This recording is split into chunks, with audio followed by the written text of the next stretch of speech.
Meus irmãos, vocês sabem que essa festa dos tabernáculos, como era uma festa ordenada para todos os crentes, haviam crentes do mundo inteiro que frequentavam essa festa. Era realmente uma grande multidão de crentes do mundo inteiro, não só judeus, mas também havia muitos gentios que criam no Deus de Israel. E em meio àquilo tudo, eles foram sendo preparados para aquilo que Jesus Cristo iria realizar por meio da sua morte. Vocês viram que eles já queriam prender Jesus naquele momento, mas o que diz o texto? Ainda não era chegado a sua hora, ou seja, a hora da morte de Jesus não foi determinada por homens, não foi uma obra do acaso, mas foi planejada por Deus. Jesus só foi preso e ele só foi morto quando Deus decretou que seria assim. Ou seja, foi algo que aconteceu na hora certa, no momento certo, no momento de Deus.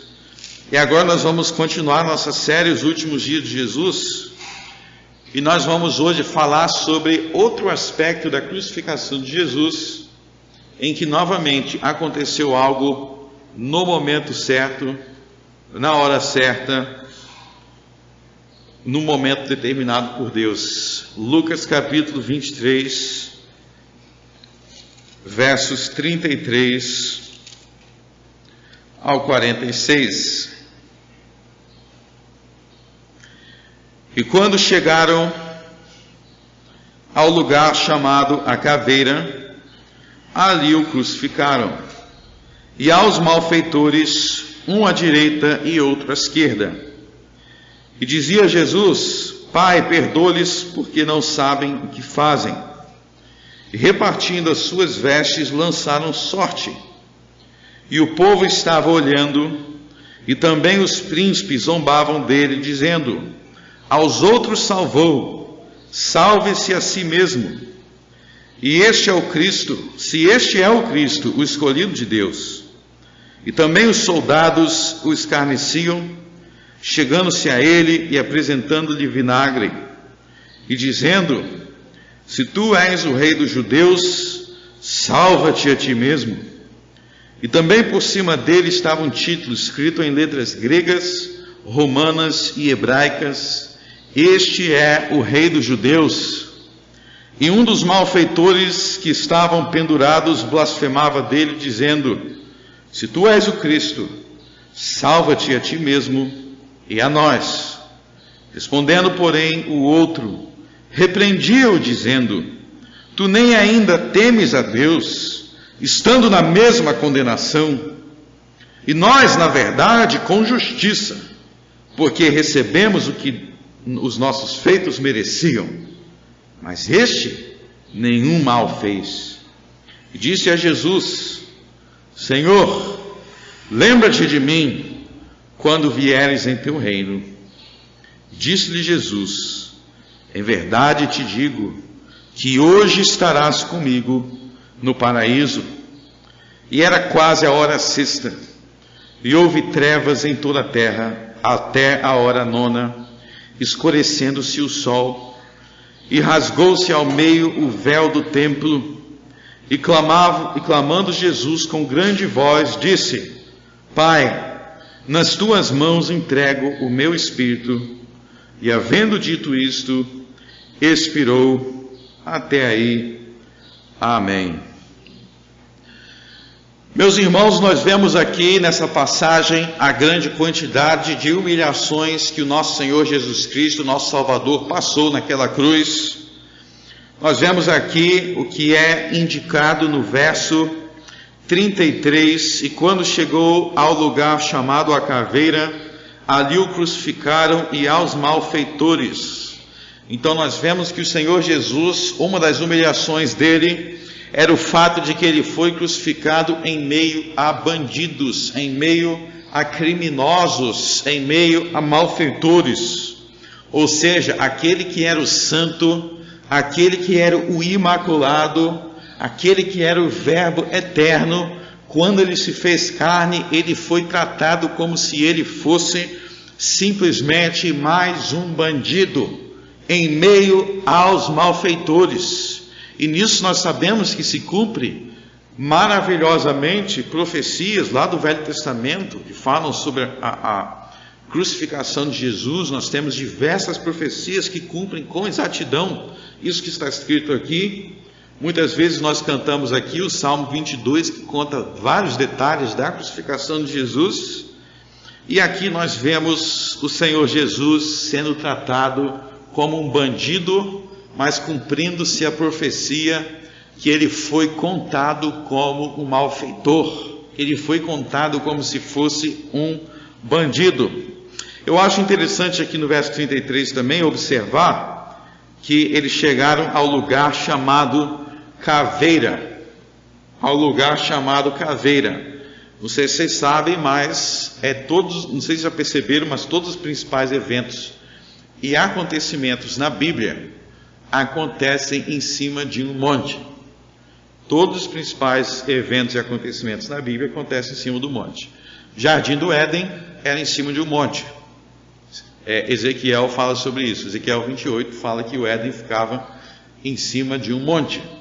Se a gente vê o Sermão do Monte principal, o Sermão de Jesus, depois o sermão profético, Mateus 24 também foi em cima do monte.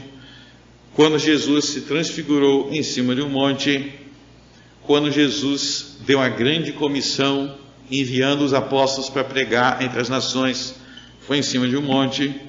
Então, todos os principais acontecimentos na Bíblia, de forma interessante, acontecem em cima do monte. Por quê?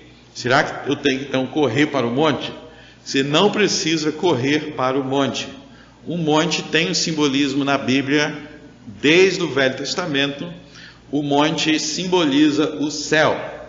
Então, o monte no Velho Testamento, você tem um sistema de simbolismo no Velho Testamento, e nesse sistema de simbolismo, o monte simboliza o céu. Por exemplo, lá nos Salmos, nós cantamos aqui muitas vezes, não vou cantar, mas quem subirá ao monte do Senhor? Quem irá à sua habitação? Então a ideia é que o monte é um lugar alto, e neste lugar alto, nós somos convocados a lembrar do Deus Altíssimo, o Deus que habita nas alturas. Por isso que, inclusive, em Hebreus capítulo 12, o céu é chamado de monte. Então, esse era o simbolismo do Velho Testamento. Por exemplo, quando você ia na festa do Tabernáculos, vamos dizer que, a gente leu aqui sobre a festa do Tabernáculos. A festa do Tabernáculos, você tinha que ir até o templo. Então você teria a experiência de subir até o templo. Você ia ter que subir até o templo, o monte do templo. O templo não existe mais, foi destruído. Hoje no monte do templo tem uma mesquita, mas naquela época tinha o templo do Deus verdadeiro. Aí você ia subir. Quando você chegasse lá, você ia chegar no templo, e no templo havia a arca. No Santo dos Santos havia a arca, e a arca representava o trono de Deus. Só que para entrar no trono de Deus, você precisava oferecer sacrifício. Só que esse sacrifício tinha que ser oferecido por um sacerdote. Então preste atenção no simbolismo. Para ter acesso ao trono de Deus, você precisa ter sacrifício. E esse sacrifício não pode ser oferecido por você. Ele tem que ser oferecido por outro que não é você. Ou seja, nisso os judeus eram ensinados por meio de sombras e figuras, que para ter acesso ao céu, ou seja, ao Deus Altíssimo, ao trono de Deus, somente por meio de sacrifícios, e não é o teu próprio sacrifício, mas é o sacrifício de Jesus, que é o Cordeiro de Deus. Então tudo isso fazia parte de um simbolismo do Velho Testamento. Era um simbolismo em que o Evangelho de Cristo era explicado por meio de figuras. Por isso que não faz sentido a gente chegar em Levítico e falar assim, para que todo esse sacrifício aqui em Levítico, para que isso está aqui? Está aí por um motivo muito importante. Era por este meio que este povo de Deus do Velho Testamento era treinado a entender aquilo que seria a obra de Cristo na cruz. Tem um livro inteiro do Novo Testamento explicando isso, que é a Epístola aos Hebreus. E aí então o templo ficava em cima do monte, e aqui também é interessante, vamos pensar aqui nessa ideia de Jesus sendo crucificado em meio a malfeitores em cima do monte, que é algo que nós já vimos lá no Velho Testamento, que tem simbolismo, e esse monte era chamado Caveira. Por que esse monte era chamado Caveira? Porque ele tinha, as pessoas olhavam para ele e ele tinha a aparência de uma caveira. E esse monte com a aparência de uma caveira foi então o local em que o Senhor Jesus, em meio aos malfeitores, teve a sua cruz cravada. E eu não consigo evitar a perceber que parece aqui haver um simbolismo que tem raízes desde a primeira promessa na Bíblia sobre Jesus. Vocês lembram que a primeira promessa na Bíblia sobre Jesus é o chamado proto-evangelho, que se encontra em Gênesis capítulo 3. Vamos voltar lá. Gênesis capítulo 3.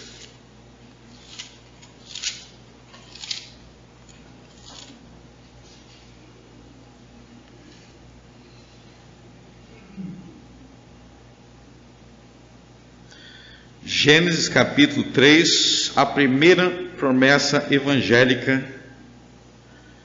Vamos ver no verso 15.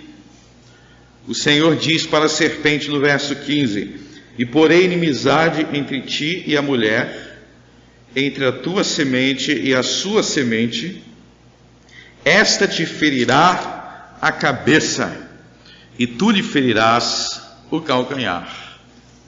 Então nós vemos aqui a promessa que o filho da mulher feriria a cabeça da serpente. O filho da mulher feriria a cabeça da serpente. Ele venceria Satanás. Ele reverteria aquilo que Adão caiu, aquilo que Adão pecou. Jesus iria, o filho da mulher, reverter, ferindo a cabeça da serpente. E é muito interessante que a crucificação de Jesus acontece em cima de um monte que tinha o formato de um crânio, onde a cruz é estacada em cima deste crânio. Por isso que era chamado de caveira. Seja qual for o simbolismo, é isso que está acontecendo aqui. O que está acontecendo aqui é o que desde o Gênesis 3 Deus vem prometendo, que Ele enviaria alguém, que Ele enviaria o seu filho, o filho da mulher, para desfazer as obras do diabo. E vocês veem aqui que a forma de Deus desfazer a obra do diabo, ela carrega aquele mesmo caráter enigmático de Gênesis 3. Porque em Gênesis 3 fala que o filho da mulher feriria a cabeça da serpente. Mas ao ferir a cabeça da serpente, a serpente feriria o seu calcanhar. E é isso que nós vemos aqui. O Senhor Jesus Cristo, Ele verdadeiramente veio nos salvar do poder da serpente. Mas ao fazer isso, Ele próprio foi ferido pela serpente. E é o que nós vemos aqui com o Senhor Jesus sendo crucificado, sendo humilhado e sendo ferido por malfeitores que, sem dúvidas, estavam, muitos deles, possuídos por aquela antiga serpente, Satanás. Então nós vemos que toda a história bíblica, ela gira em torno de Jesus. Desde Gênesis 3, lá em Gênesis 3, Deus dá uma promessa, Deus faz uma promessa, e o resto da Bíblia é Deus cada vez mais esclarecendo e dando mais detalhes sobre aquilo que haveria de acontecer. Então ele começa com algo simples, vai ter uma mulher, vai ter um filho da mulher que vai vencer a serpente, algo simples. Mas todas as outras profecias messiânicas são construções em cima desta profecia simples. Deus vai dando mais detalhes, depois Deus vai falar, vai nascer de Belém. Olha o pessoal lá em João 7, ignorante da Bíblia. Um monte de ignorante na Bíblia, porque tinha gente na dúvida, onde é que vai vir? Está lá, Miqueias, Belém. Vai ter outras passagens que vai falar da crucificação. Tem outras passagens que falavam da ressurreição, falavam a época, falavam que ia ser da linhagem de Davi, falavam que ia ser da linhagem é de Abraão. Então, cada vez mais, Deus dando mais e mais detalhes sobre aquilo que haveria de acontecer, até que finalmente chegou o momento determinado por Deus, em que o Senhor Jesus cravou com a sua cruz a cabeça da serpente no monte chamado Caveira. E Jesus aí então, crucificado entre malfeitores, ele faz um pedido, ele faz uma oração: Pai, perdoa-lhes, porque não sabem o que fazem. Pai, perdoa-lhes, porque não sabem o que fazem. E o que nós vamos ver aqui, todo o resto do que acontece a partir daqui, aquilo que acontece com o ladrão, e aquilo que vai acontecer depois com o centurião, nós vamos ver que é simplesmente o Pai atendendo a oração de Jesus. É incrível que tudo o que acontece com Jesus nos evangelhos é sempre o Pai atendendo às orações do Filho. Tudo o que acontece com Jesus nos evangelhos é o Pai atendendo às orações do Filho. E nós já falamos aqui que, estritamente falando, Deus não atende nenhuma oração, exceto as orações do seu Filho. Por isso que todas as orações que nós fazemos têm que ser no nome de Jesus, no nome de Jesus, no nome de Jesus. Porque Deus só ouve quem está em Jesus. Então, por que Deus vai realizar essa maravilhosa, essa gloriosa obra na cruz de salvar este ladrão? Por uma razão muito, muito simples. Porque Jesus orou e o Pai atendeu. Então Jesus aqui, ele vai mostrar que a razão da sua crucificação não era a razão que os zombadores estavam dizendo. Veja aqui que Jesus está cercado por uma multidão de zombadores. No verso 35, nós vemos os príncipes zombavam, depois os soldados. Olha só no verso 37, se tu és o rei dos judeus. Então aqui Jesus está sendo zombado pelos líderes dos judeus e pelos representantes dos romanos, e eles zombam ele de todas as formas. Em cima da cruz de Jesus existe palavras de zombaria: este é o rei dos judeus. Que é uma forma de Pôncio Pilatos, que mandou colocar aquela placa, dizia: olha aí o seu rei, olha aí o rei dos judeus. Então você vê aqui que constantemente há não somente uma rejeição de Jesus, mas há uma rejeição de Jesus com palavras e com expressões e com manifestações de sarcasmo e ironia. Quando é que entra o sarcasmo e a ironia? Vamos pensar nisso daqui. Eles não estão só rejeitando Jesus, eles estão rejeitando Jesus com deboche, com ironia, com sarcasmo, com risadas. Quando é que as pessoas debocham? Para pensar aí por um momento. Quando é que as pessoas debocham, respondem com ironia? É quando elas acham que elas têm tanta razão, mas tanta razão, que o que ela vai dizer nem sequer pode ser explicado com seriedade.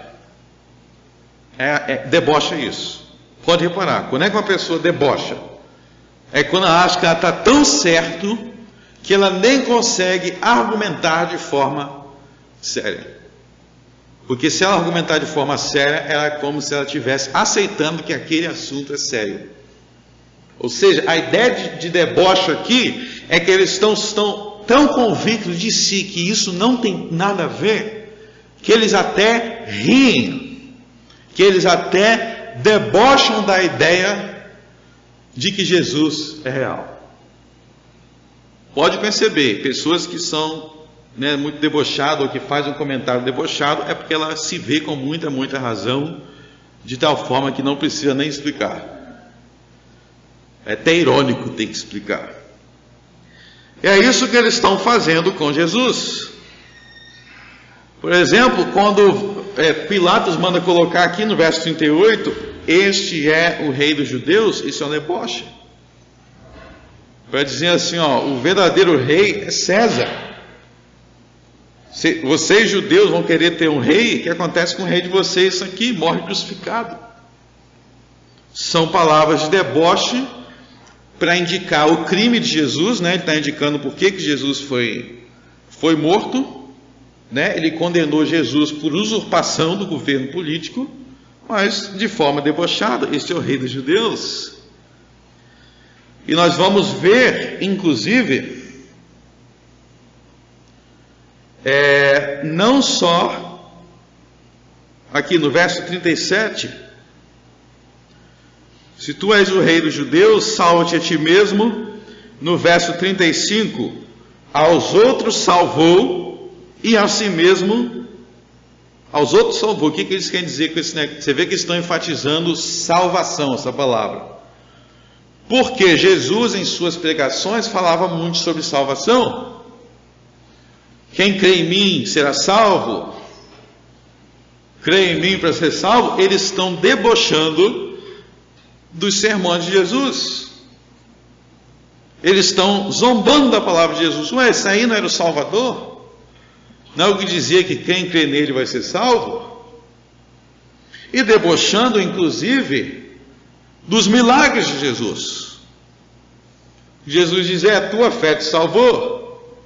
Muitas vezes salvou da doença ou de algum problema. E eles estão zombando de Jesus, não só na pessoa dele, mas eles estão atacando diretamente as coisas que Jesus dizia e as coisas que Jesus fazia.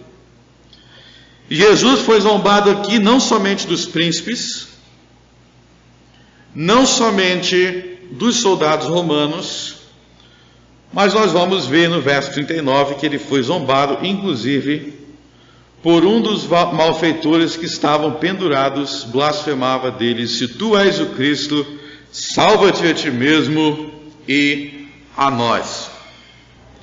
No verso 39 é importante entender que a palavra Cristo, isso aqui é muito importante para entender o Novo Testamento.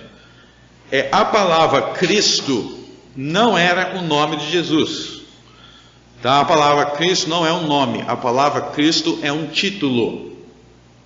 Qual a diferença entre nome e título?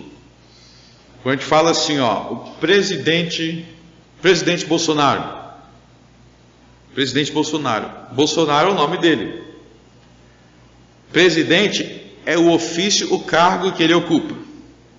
Então, no Velho Testamento existiam profecias a respeito do Cristo.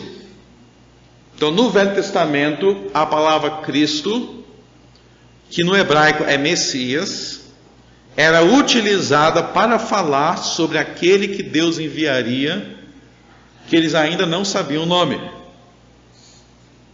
Não havia sido claramente revelado. Então, por exemplo, no Salmo 2, nós cantamos aí, no verso 2, os reis buscam conspirar, governantes se unir contra o Senhor Jeová e o Messias do Senhor. O Messias, que também pode ser traduzido como Cristo, a mesma palavra, Cristo, Messias, a mesma coisa.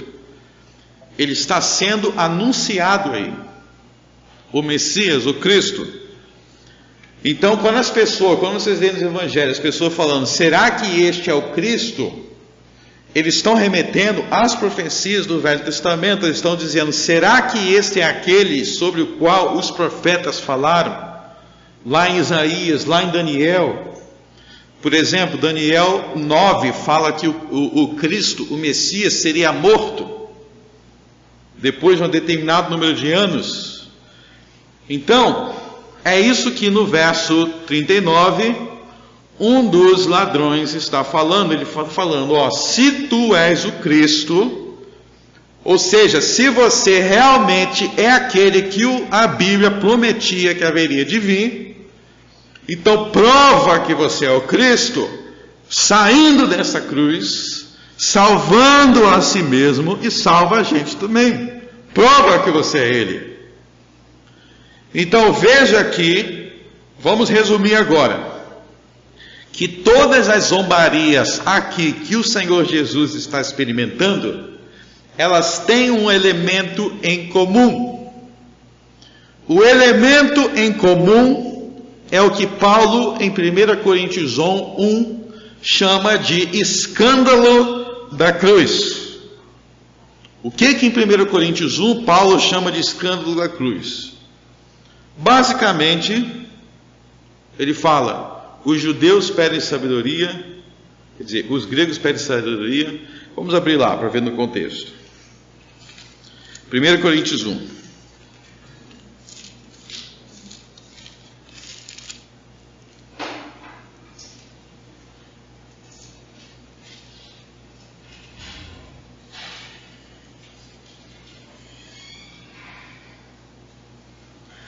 Primeira Coríntios 1, versos 22 e 23.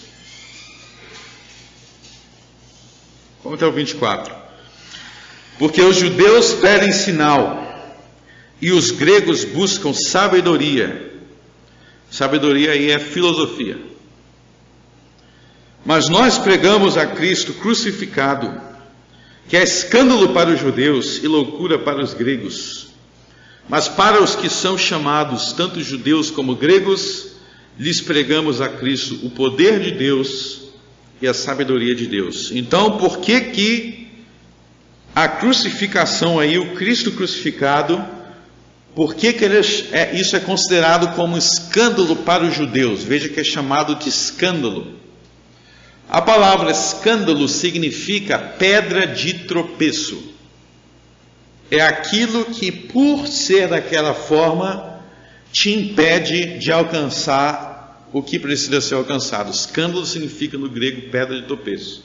Então, por exemplo, quando Paulo vai dizer lá na carta, também a carta aos Coríntios, ele fala assim, não sirva de escândalo para os pagãos. Ele vai falar assim: quando você chegar no açougue, ou for comer na casa de alguém, aí esse alguém falar assim, essa carne aqui, eu estou servindo em homenagem aos ídolos. Isso aqui é em homenagem aos nossos deuses romanos. Aí Paulo fala que se você comer, você vai estar servindo de escândalo.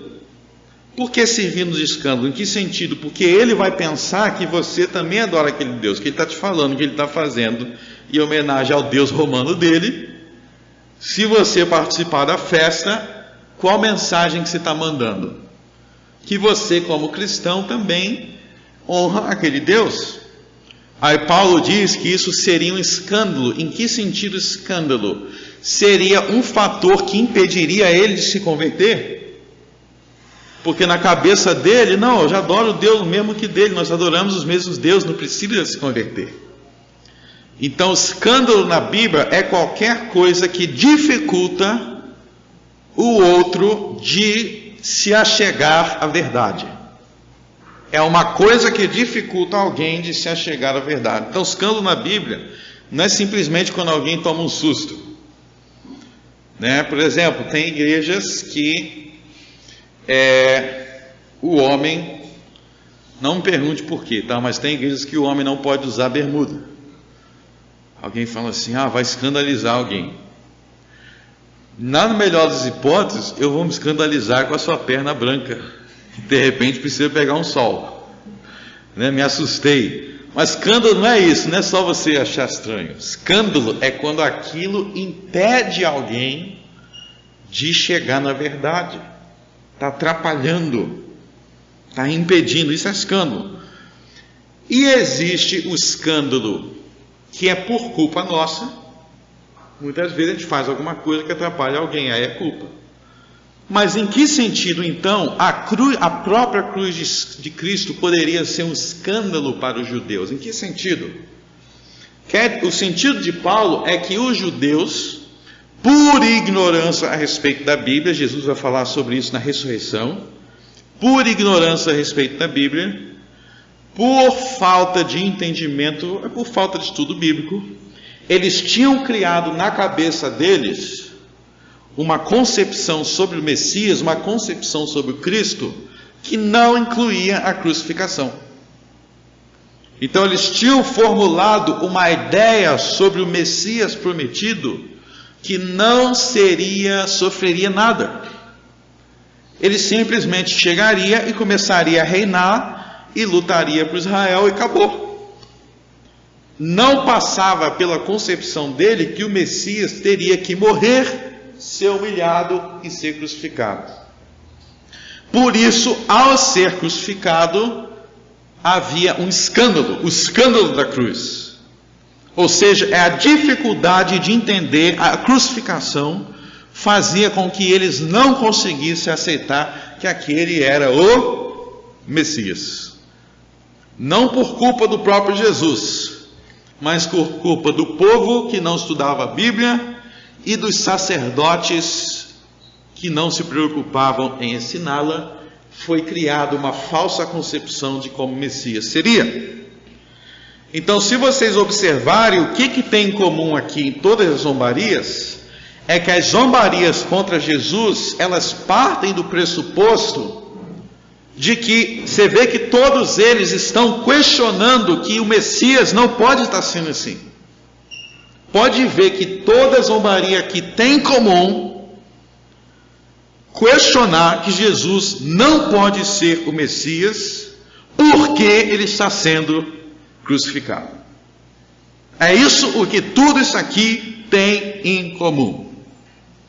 É como se eles dissessem: pronto, agora nós provamos que ele não é o Cristo.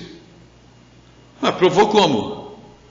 Ué, não é evidente que o Cristo não irá sofrer?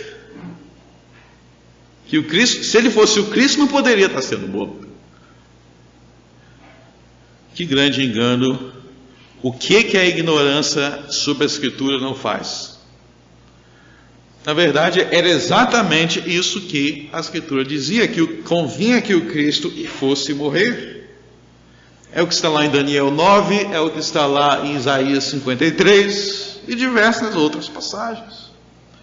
E te eu digo mais, existe precedente disso daqui na história do rei Davi. Quando o rei Davi, foi para o rei Davi que Deus fez a promessa sobre o Cristo, que deu esse título, Cristo, foi através do rei Davi. Quando Deus prometeu um reino ao rei Davi, por acaso o rei Davi era rico quando Deus fez a promessa? Não, diz a Bíblia que o rei Davi, quando recebeu essa promessa, era um jovem humilde no meio das ovelhas de uma cidadezinha de Judá, da tribo de Judá. E depois que o profeta Samuel fez a promessa ao rei Davi, por acaso o rei Davi, depois que foi ungido pelo profeta Samuel, ele imediatamente recebeu o reino dele de glória? Não. O que o rei Davi teve que experimentar antes? Perseguição e sofrimento. Como é que o rei Davi recebeu o seu reino? Ele recebeu o seu reino primeiro sendo perseguido por toda a nação de Israel. Então o Messias recebeu o seu reino exatamente como o rei Davi. Primeiro foi perseguido para depois ser exaltado. Então não havia nada de estranho sobre isso, pelo contrário, é assim que todos os grandes personagens do Velho Testamento foram exaltados. Como é que José foi exaltado? Primeiro ele foi perseguido pelos seus irmãos e foi vendido como escravo. Depois ele foi glorificado. Como é que Daniel foi exaltado? Primeiro foi perseguido e depois foi exaltado. É assim em toda as Escrituras. Por que com o Messias seria diferente? Não é evidente que esses homens não entendiam nada de Bíblia? E é isso que acontece conosco. Quando nós ignoramos a palavra de Deus, a verdade chega assim na nossa face e nós dizemos: não, era para ser o contrário, não era para ser o contrário, é exatamente assim que é. Mas quem não conhece a Bíblia não percebe que é exatamente assim que é, e cria concepções sobre Jesus que são frutos da imaginação humana. O que estava acontecendo aqui com Jesus não era motivo de zombaria. Olha só o verso 35. E o povo estava olhando, e também os príncipes zombavam dele, dizendo que aos outros salvou, salva-se a si mesmo, se este é o Cristo. Então está dizendo, se este é o Cristo, ele tem que descer da cruz. Ele tem que sair daí. Não, por ser o Cristo, é que ele não pode descer da cruz. Veja que esses homens estão tão embriagados por suas especulações humanas, por seus pensamentos humanos, que eles não conseguem ver a profecia se cumprindo diante dos seus olhos. E assim também nós não vamos enxergar nada se a gente fechar os nossos olhos para o que a Bíblia ensina sobre Jesus. E esse mesmo tipo de questionamento continua ocorrendo nos dias de hoje. Se você é cristão, por que você está sendo crucificado?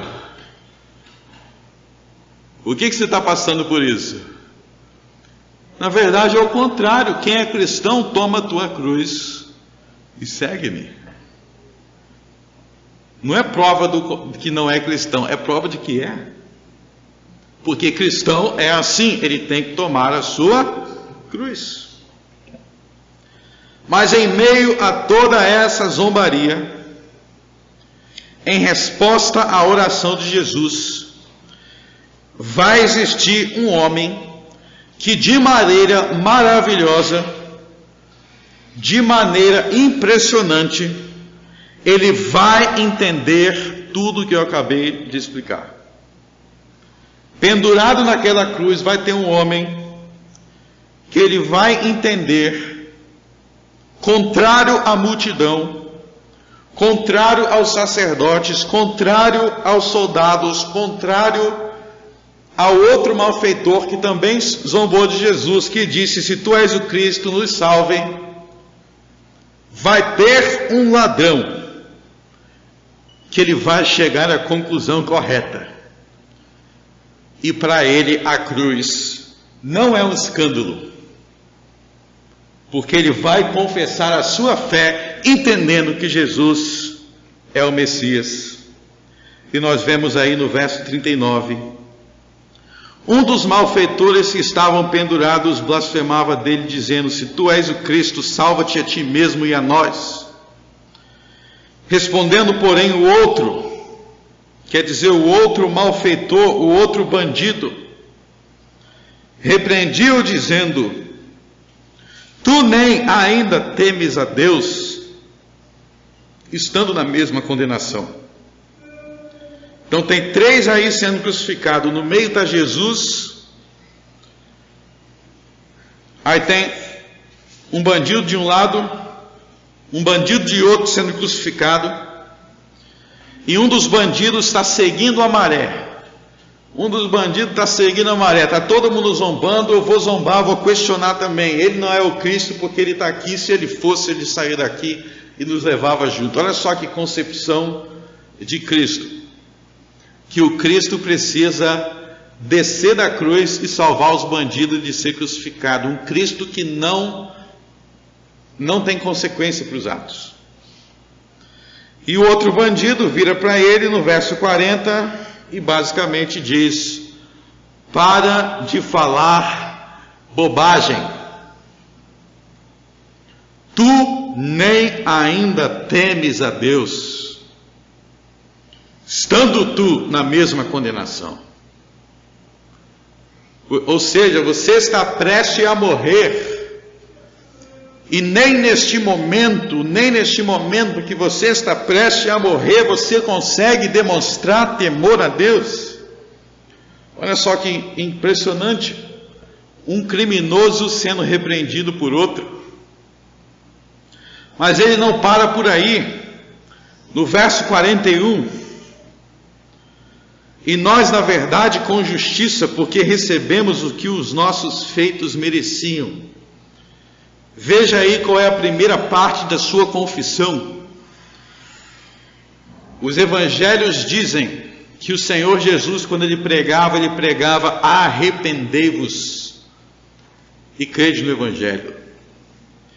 Veja que a primeira parte da confissão desse ladrão é confessar diante de Jesus e do outro ladrão que ele merecia tudo que ele estava recebendo. Esse criminoso diz: nós somos merecedores. Nós recebemos o que os nossos feitos merecem. E ele vai comparar com Jesus. Mas este, Jesus, nenhum mal fez. Então nós aprendemos aqui, não simplesmente da boca de um malfeitor, não simplesmente da boca de um bandido, mas da boca de um bandido em cuja boca a graça de Deus começou a agir. Na boca de um bandido em que o Espírito Santo começou a falar. Olha só que o que ele confessa é o que todo cristão tem que confessar. Nós somos culpados, nós somos pecadores e Jesus é santo. As desgraças que vêm sobre os homens, nós merecemos, mas este nenhum mal fez. O primeiro passo para se tornar cristão é se reconhecer como pecador. Esse ano de 2020 que passou foi um ano muito difícil, né? Muitas tragédias no mundo. Mas sabe, meus irmãos, que todas essas tragédias de 2020 foram menor do que a raça humana merece. A raça humana merece muito, muito pior. Muito pior. É só ver como diversas nações inauguraram o ano. Diversas nações inauguraram o ano legalizando o aborto.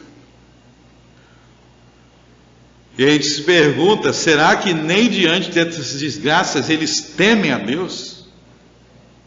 Será que nem depois disso ainda tem temor? Não, eles não temem. Além de não temer, eles aumentam as suas blasfêmias. É o que ele está falando aqui.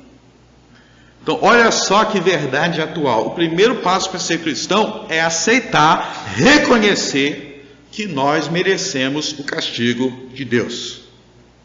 Que os seus pecados fazem você merecer o castigo de Deus.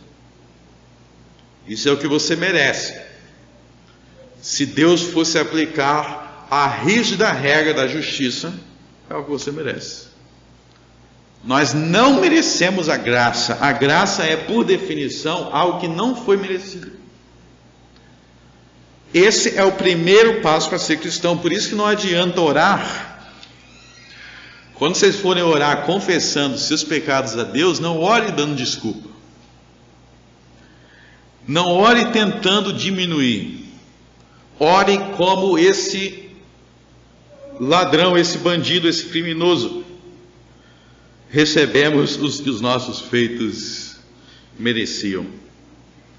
E ao mesmo tempo, não compare Jesus como qualquer um. Nós vemos aqui que esse homem entendeu que Jesus era o santo. E aqui surge a pergunta: como é que esse homem sabia de tudo isso? E vocês veem que ele estava confessando tudo isso na contramão do que todo mundo estava dizendo ao redor. Ele está indo na contramão de todo mundo. E ele está melhor do que muitos que frequentam a igreja. Porque muitos que frequentam a igreja não têm coragem de dizer: isso é o que nossos feitos mereciam. E ele diz. Como é que ele sabia? Aí é simplesmente uma questão de lembrar que Jesus e também os 12 apóstolos, eles já estavam pregando há 3 anos e meio em Israel. Mais de 3 anos em Israel. Então, a essa altura do campeonato, com certeza ele já tinha ouvido falar de Jesus muitas vezes.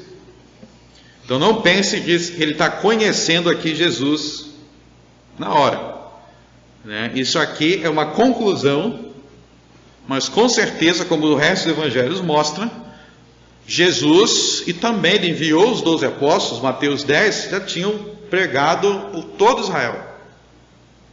Então não tinha ninguém aqui que podia dizer, é um desconhecido que está aqui pregando e do nada está sendo pregado e do nada ele simplesmente soube de tudo. Não. O que ele está confessando aqui é o que ele tinha ouvido falar de Jesus até então.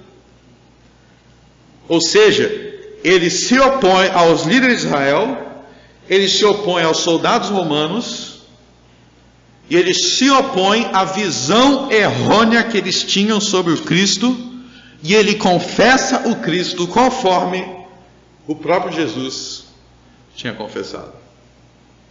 Ele toma um partido contra os líderes de Israel e a favor de Jesus. E ele faz aquilo que Jesus e os apóstolos já tinham ensinado: arrependei-vos. Ele não para por aí. A mensagem de Jesus é arrependei-vos, mas não é somente arrependei-vos. É arrependei-vos e crede no Evangelho. Ou seja, não há somente uma mensagem de que em relação aos seus pecados você precisa se arrepender, mas há também uma mensagem de boa notícia. Esse é o significado de Evangelho. O Evangelho significa boa notícia. A boa notícia, a má notícia é que você é pecador, e sendo pecador você merece o castigo de Deus. Isso é que os nossos pecados merecem. A boa notícia é que mesmo sendo pecador, mesmo você merecendo, Jesus Cristo ainda assim pode lembrar de nós e ter compaixão de nós. Mesmo sendo pecador, a graça de Jesus é maior. Ele diz no verso 42: e disse a Jesus: Senhor, lembra-te de mim quando vieres em teu reino. Olha só que confissão impressionante. Ele não somente crê que Jesus é o Cristo, mas diante do Cristo crucificado, diante do Cristo ensanguentado, diante do Cristo completamente desfigurado, ele crê firmemente que este Cristo ainda terá um reino. Ele não se permite guiar pelo que está diante dos seus olhos, mas com seus olhos ele olha além da cruz e já contempla o reino do Senhor. Meus irmãos, o que ele creu ali, até os 12 apóstolos tiveram dificuldade de acreditar. Eles lutaram para acreditar. Os 2 discípulos no caminho de Emaús falaram: nós pensávamos que era ele. E este homem está ali, criminoso, bandido, e ele está absolutamente certo que esse Cristo ensanguentado, desfigurado, ele há de reinar. Ele há de reinar. Como diz o apóstolo Paulo, nós andamos por fé e não por vista. Crendo nas coisas que não se vê, Hebreus 11, mas o que Deus prometeu. Meus amigos, não andem pelos olhos, andem pela fé, não olhando para as circunstâncias, mas olhando para o que Deus prometeu. Por acaso, se Abraão, nosso pai, olhasse para as circunstâncias, ele tinha como crer que ele teria um filho da promessa? Veja, meus irmãos, que a fé de todos os que vieram no Velho Testamento era uma fé contra a vista. Que base Davi tinha olhando para a vista, para crer que ele poderia vencer Golias? Que base ele tinha para crer que ele seria rei sendo perseguido por Saul? Ele não tinha base no que estava diante dos olhos. Ele tinha base com base na promessa de Deus, o que Deus tinha prometido, não o que ele estava vendo. Assim também a fé deste homem é a fé que contempla não o que está diante dos olhos, mas o que Deus prometeu, que o Cristo teria sim um reino. E não somente isso, ele confia na misericórdia de Cristo para salvá-lo. Lembra-te de mim. Ele crê que Cristo pode ser misericordioso com ele, um ladrão.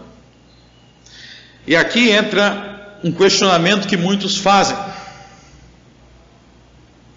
Será que ao salvar este pecador, e veja que essa salvação não seria algo que ele poderia adquirir pelos méritos, porque ele diz: Jesus, hoje estarás comigo no paraíso. Ou seja, quando Jesus Cristo, no verso 46, entrega o seu Espírito ao Pai, quando a alma de Jesus subiu ao céu, Jesus subiu ao céu acompanhado por um bandido.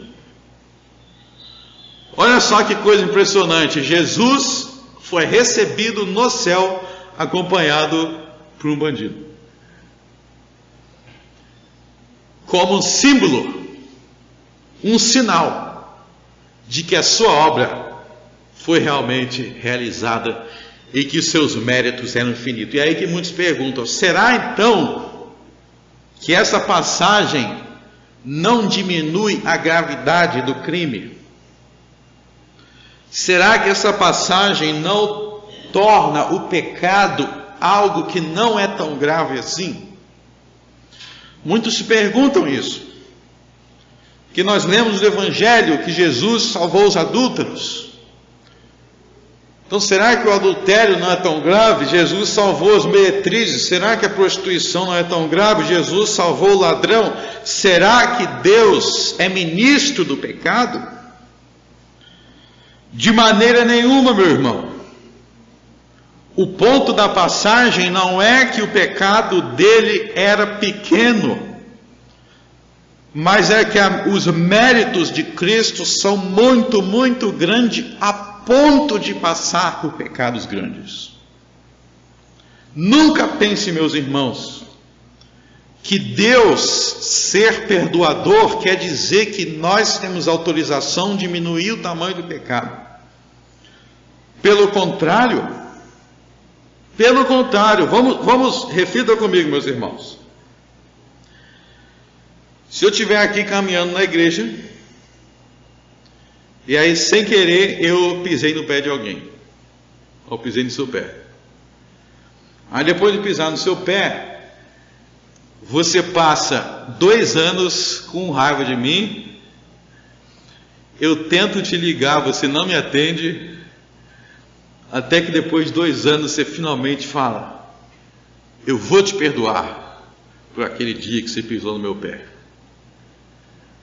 O que você acharia de uma pessoa assim? Isso dá problema, né? Pisou no pé, se resolve em 10 segundos, desculpa, valeu, acabou.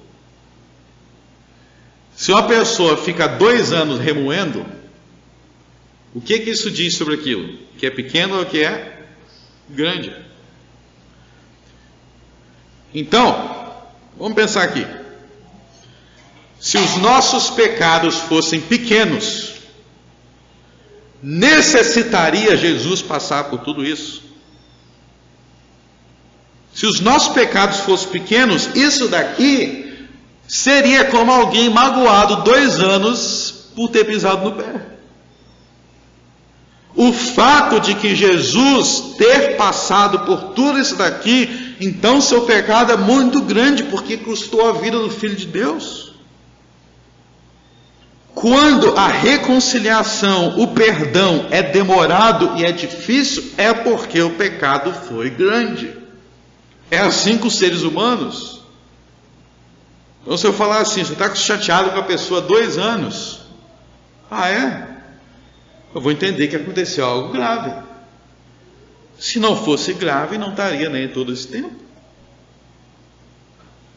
Veja, meus irmãos, então, que esse homem é perdoado não porque os pecados dele é pequeno, porque se fossem pequenos, para que Jesus morrer?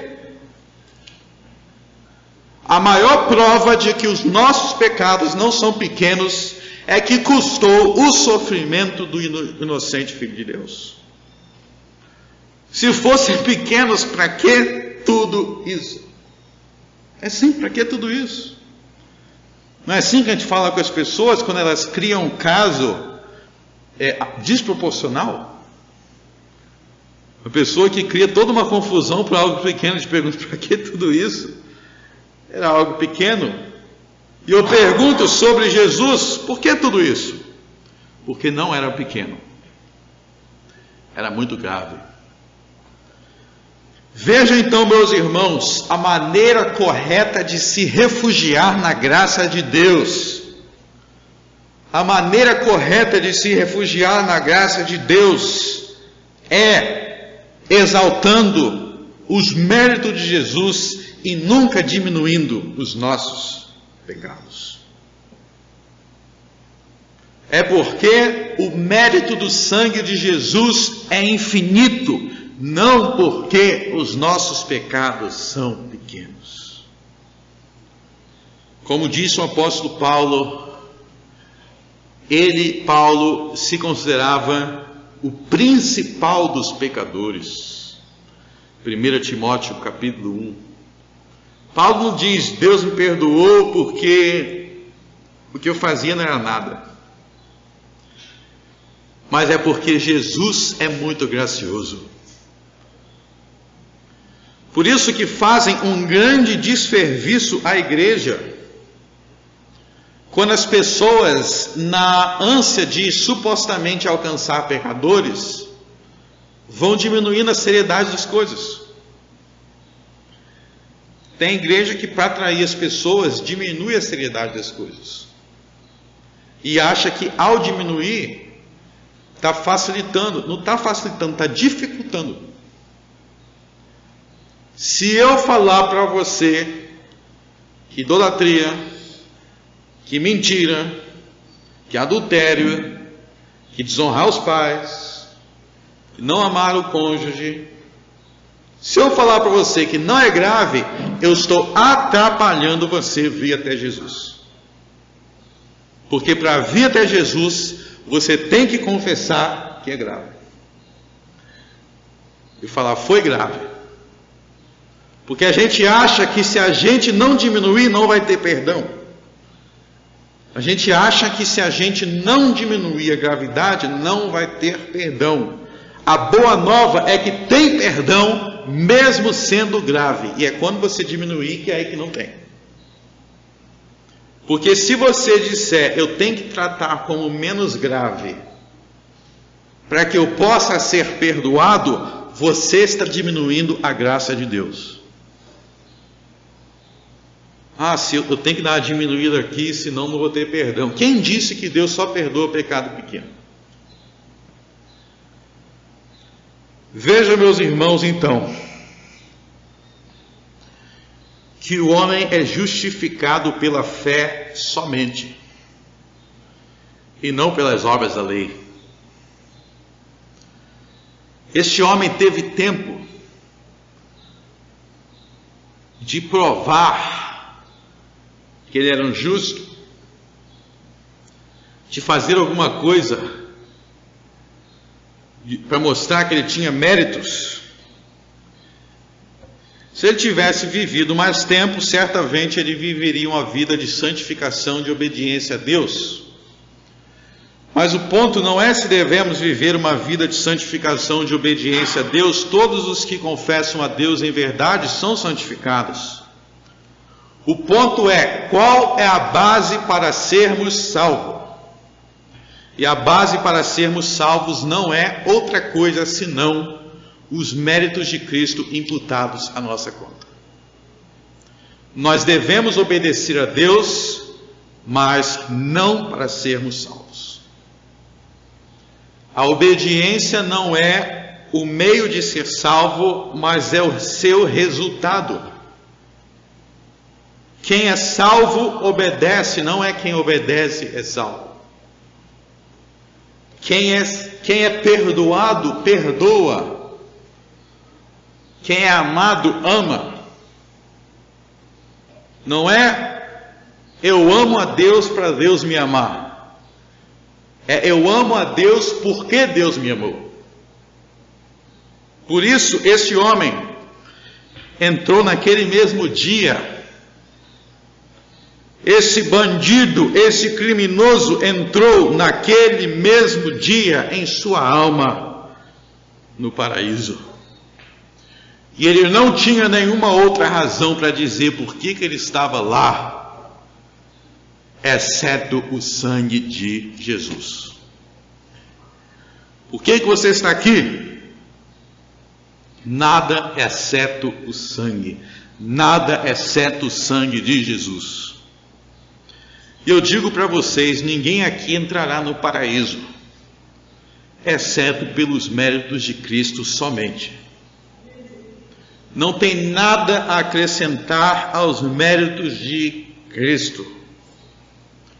Lança fora as suas obras, trapos de imundície, porque Cristo não deixará entrar no céu ninguém, exceto os que foram revestidos pelo seu Filho.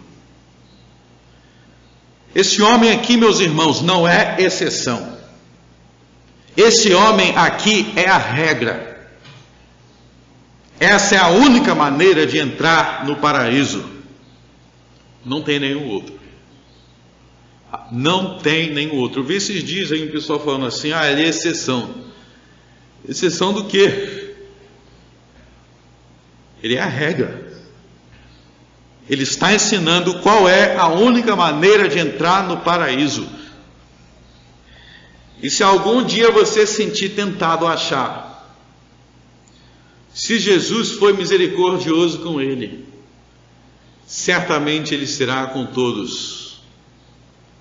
Certamente todos entrarão no céu. Não se engane. Teve um ladrão, um bandido que foi salvo, para mostrar que podemos ser salvos. Mas teve outro que foi condenado e naquele mesmo dia ele foi para o inferno, para que a gente não pense que todos serão. Não foi só um que foi para o paraíso. O outro naquele mesmo dia desceu para o inferno, aonde ele está até hoje. Tem esperança na salvação, mas saiba que nem todos serão. Deus nos deu um ladrão para que tivéssemos esperança, e o outro ladrão para que nós não presumíssemos de nós mesmos. Ou se você foi tentado a achar, ele foi salvo de maneira fácil. De maneira fácil? Pelo contrário. Se houve um momento difícil de ser salvo, foi esse. Porque este homem teve que não somente se arrepender e crer, mas se arrepender e crer contra tudo o que ele estava vendo e ouvindo. Não somente foi difícil, mas foi impossível. Impossível teria ele fazer essa confissão se não fosse o Espírito de Deus. Meus irmãos, não foi somente difícil. Humanamente, essa confissão era impossível. E Deus nos deu essa conversão impossível para nos mostrar que Ele é o Deus do impossível. E Ele salva até mesmo os piores dos pecadores. E por isso, sigam os passos de Jesus. E ore com Ele, Pai, perdoa-lhes. Aprenda com Jesus aqui a ser um intercessor e a orar pela salvação dos perdidos. Se você ainda não crê e se arrepende, como diz esse evangelho, este é o momento. Se arrependa dos seus pecados e creia no evangelho, porque amanhã pode ser muito tarde. Faça o que você tem que fazer hoje. Não deixe para amanhã o que você precisa fazer agora. Hoje, se arrependa e creia no evangelho e seja salvo. Vamos orar. Senhor nosso Deus, nosso Pai, graças te damos por esse magnífico exemplo, pelo qual tu nos mostraste a gratuidade da salvação. Tu mostraste que nós somos justificados por Cristo, somente, a parte de nossas próprias obras. Que tu mostrastes que tudo que nós temos de bom procede de ti e não de nós mesmos. Que nós venhamos exaltar essa gloriosa graça que nos foi dada por Cristo por meio da fé, para que venhamos adorar a Deus eternamente, pelo que o Cordeiro fez por nós. No nome dele nós oramos. Amém.